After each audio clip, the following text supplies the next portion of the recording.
কাল আমার বার্থডে ছিল, তো বার্থডেতে আমার হাজব্যান্ড আর আমার শাশুড়ি মা এইসব এত কিছুর আয়োজন করেছিল। তো প্রথমেই ছিল ভাত আর লেবু, তারপরে মাছ ভাজা, আলু ভাজা, বেগুন ভাজা, আর এটা ঢেঁড়স ভাজা, এটা কাঁকরোল ভাজা, এটা কি বলে করলা ভাজা, তারপরে ছিল চাটনি, মিষ্টি, মাটন।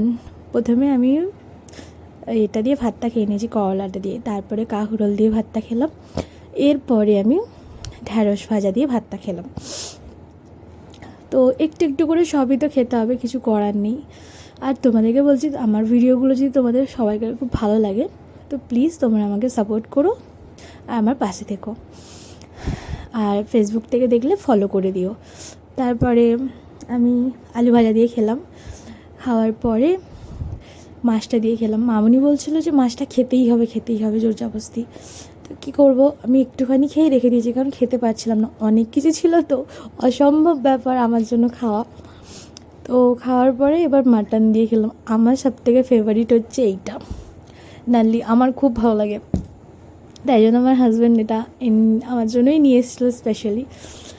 তো যাই হোক, মাটনটা দিয়ে বেশ ভালোই জমিয়ে কালকে খাওয়া হলো। লাস্ট পাতে একটু চাটনি আর মিষ্টিটাও বেশ ভালো ছিল, 5 রকম মিষ্টি খেতে পারি।